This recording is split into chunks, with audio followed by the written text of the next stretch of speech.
মানে কি দাদা? কিচ্ছু না।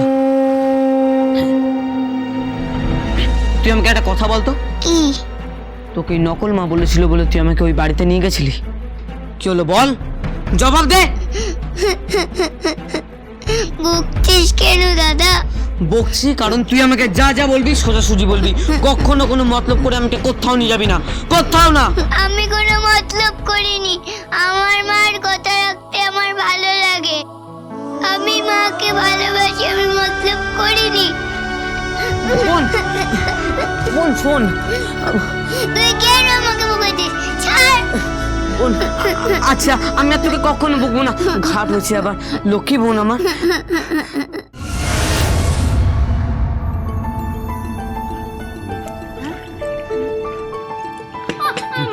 তোমাকে একটা কথা বলবো গো। কে? না মানে বলছিলাম কি যে না চাটা না, সামনে তো আমাদের ম্যারেজ অ্যানিভার্সারি, তা এবারে উৎসবটা একটু বড় করে করবে। হাসছিস কেন তোরা? তুমি বা হাসছো কেন? হাসবো না দেখি। মিমি তোর মা কি বলছে শোন। কেন আমি কি বলেছি? ম্যারেজ অ্যানিভার্সারি বলেছি তো। কি হয়েছে? Marriage anniversary. আচ্ছা আচ্ছা নে ঠিক আছে, আমি তো আর ইংরেজি স্কুলে পড়াশোনা করিনি। ইংলিশ স্কুলে গেল? কোন স্কুলে পড়েছো ঈশ্বরই জানেন। থাকতে ধ্যান ধ্যানে গোবিন্দপুরে, ভাগ্যিস আমার পাল্লায় পড়েছিলে। থাক, অনেক হয়েছে। তোমাদের জন্য প্রাণপাত করি আর তুমি আমাকে কথা শোনাচ্ছ, তাই না? না হয় দু কলম ইংরেজি কম পড়েছি। এই মিমি শোন, ওটা কি যেন তুই বললি বলতো? ওটা অ্যানি। আরে না মা, ওর অ্যানিভার্সারি হবে। আচ্ছা ঠিক আছে ঠিক আছে, থাক, আমাকে অত বোঝাতে হবে না। হ্যাঁ, দু কলম ইংরেজি পড়ে একেবারে দিগ্গজ হয়ে গেছে। নেহাত আমি ইংরেজিটা শিখিনি, তাই আমি যদি ইংরেজি স্কুলে পড়তাম তোদের মতন তাহলে আমিও পটাপট ইংরেজি বলতে পারতাম। ছাড় তো, ঠিক ওসব কথা ছাড়ো না। তুমি বলো না উৎসবটা করবে তো বড় করে নাকি? ও জানো করো না, বাড়িতে অনেকদিন কোনো বড় কোনো উৎসব হয়নি। বেশ রেস্টুরেন্ট থেকে ভালো ভালো খাবার আসবে, হইচই হবে। করো না জানো, করো না। অত তোমাকে রেস্টুরেন্টে খাবার খেতে হবে না, সামনে অনেক কাজ আছে। করো না বাবা, করো না। অসুবিধা কি আছে? খুব ভালো হবে তো। আমি সব বন্ধুদের নেমন্তন্ন করে ডাকবো, অনেক বড় করে উৎসব হবে। দাঁড়া মিমি, দাঁড়া। তোর মা এমনি এমনি অত খরচা করে উৎসব করার মহিলা নয়। কি ব্যাপার বলো তো, উৎসব করতে চাইছো কেন? তোমাকে একটা সত্যি কথা বলবো? বলো। মানে তুই সত্যি সত্যি কোনো মতলব নেই উৎসবটা করতে চাইছিস, তাই তো? হ্যাঁ, আমি সবাইকে নেমন্তন্ন করব, এমনকি ওই সাথীকেও, আর তার সঙ্গে ওর ওই অচেনা অজানা অদেখা বোন উত্তরাকে। রাখি বন্ধন। আচ্ছা আমাকে ব্যাপারটা একটু খুলে বলবে? তুমি এসব কি ভাবছো? আমি সবাইকে নেমন্তন্ন করে ওই দিনে একটা নাটক করব, আর এইটা হবে আমাদের কোর্টে যাবার আগের দিন। মানে কোর্টের যেদিন ডেটটা পড়বে ঠিক তার আগের দিন। হ্যাঁ, কারণ ওই সময় তারিখটা পড়েছে। মা, ও মা, ওসব করতে যেও না। তার থেকে আমরা এমনি খাওয়া দাওয়া করবো। এই চুপ কর তো। এমনি খাওয়া দাওয়া করবো? যা দিনকাল আসছে না, এরপর এমনি খাওয়া দাওয়া করতে হবে না। সব শুধু গিয়ে গাছতলায় দাঁড়াতে হবে, পেটে ভাতও জুটবে না। কিন্তু দিদি তুই এই সমস্ত করে কি পাবি? আমি তো কিছুই বুঝতে পারছি না। আমি খানিকটা আন্দাজ করতে পারছি। ওই বিবাহ বার্ষিকীর দিন তুমি এখানেই আদালত খুলে ফেলবে না? নিজের আদালত। ঠিক তাই। আমি ওই দিন সাক্ষী সবুত ডাকবো, তারপর ওই মেয়েটাকে আমি এমন প্যাঁচে ফেলবো না যে ওর অবস্থা হবে সাপের ছুঁচো গেলার মতো। না পারবে গিলতে, না পারবে উগড়াতে। আর তারপর আমি থানায় একটা খবর দিয়ে রাখবো, সোজা গিয়ে বমাল সমেত একেবারে থানায় পুরে দেবোই, আমি বলে রাখলাম। আচ্ছা তুমি এত কনফিডেন্ট হচ্ছ কি করে বলো তো? হ্যাঁ, এত আত্মবিশ্বাসী কি করে হচ্ছ?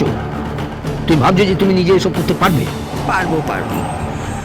আমি অনেক কিছু ভেবেছি, ভেবে ভেবে তিনটে পথ পেয়েছি। কি পথ? এত কথা আমি এখন কিছু বলবো না। তুমি আগে উৎসবের আয়োজনটা করো। উৎসব হবে, হইচই হবে, গান বাজনা হবে। আমি সবাইকে নেমন্তন্ন করবো, সবাইকে। সঞ্জয় দমনদিকে নেমন্তন্ন করবো, এমনকি বস্তির বাচ্চাগুলোকে আসতে বলবো।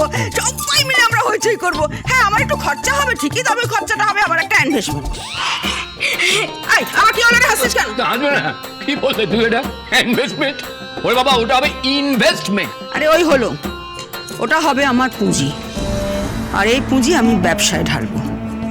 তারপর এইটা দিয়ে আমি আমার চোখের কাঁটা নকল সাথীকে একেবারে সরিয়ে দেবো, এই আমি বলে রাখলাম। এমন ধামাকা করব যে ওকে এই বাড়িতে আর দেখা যাবে না, ওকে আর কলকাতাতেই দেখা যাবে না। ওকে ফিরে যেতে হবে সেখানে যেখান থেকে ও এসেছে। কোথায় যাচ্ছিস তুই দিদি? সব কি বলা যায় রে মদনা? ধীরে ধীরে পর্দা উঠবে। তোমার এ বধি বেজে গোকুলে বাড়িছে সে, নকল সাথী চ্যাটার্জি গোকুলে বাড়িছে সে।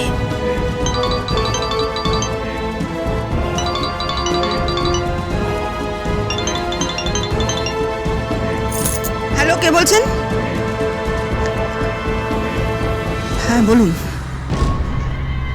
আপনি আজকেই যাচ্ছেন নারায়ণপুর? হ্যাঁ হ্যাঁ হ্যাঁ, এক মিনিট ধরুন, 1 মিনিট। সত্যি মা তো পুরো গোয়েন্দা হয়ে গেছে। গোয়েন্দা হলে আপত্তি নেই, কিন্তু যদি অপরাধী হয়ে যায় তাহলে কিন্তু উল্টে ফেঁসে যাবে। এটা তুমি মন্দ বলনি। আমারও খুব চিন্তা হচ্ছে জানো, তোমার দিদি ইংরেজি বলছে, টাকা ঢালছে, আবার কোন সর্বনাশে কাণ্ড না ঘটায়। রক্ষা করো ভগবান। এই মা,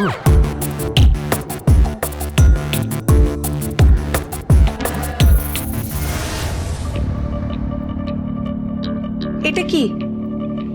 এটা হচ্ছে ডেথ সার্টিফিকেটের একটা কপি। কিন্তু কার? স্বাতী চ্যাটার্জির। ওটা হাতে নিন, ওর ভেতরে একটা ছবি আছে, স্বাতী চ্যাটার্জির শেষ অবস্থার ছবি। ডেড বডির মুখটা চেনা যাচ্ছিল না। তো এতে সমস্যা কোথায়? এতে তো বরং আমাদের সুবিধেই হলো। এতে তো আরো বেশি করে প্রমাণ করা যাবে যে এখন যে আছে সেই স্বাতী চ্যাটার্জি।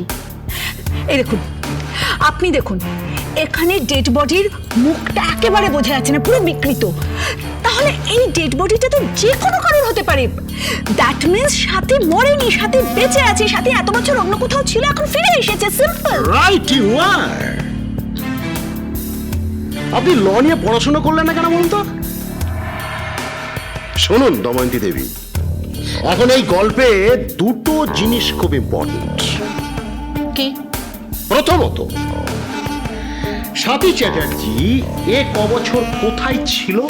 ও তো এই কবছর বলুন বলুন, কোথায় ছিল? কোথায় কোথায়? অ্যাসাইলামে। বাহ, এটা প্রমাণ করাও খুব একটা কষ্টকর কিছু হবে না। কাগজপত্র সব রেডি আছে নিশ্চয়ই? হ্যাঁ। এবার দ্বিতীয় কথা হচ্ছে, এত বড় একটা অ্যাক্সিডেন্টের পর কুমারেশ বাবুর দেহ ছিল অক্ষত, কিন্তু স্বাতী চ্যাটার্জির দেহটাকে ছিন্ন বিচ্ছিন্ন করে এমন ভাবে মুখ বিকৃতি ঘটানো হলো যে তার মুখটা চেনা যাচ্ছিল না। তো তো তাতে করে এটা মনে হচ্ছে নাকি যেটা ইন্টেনশনাল?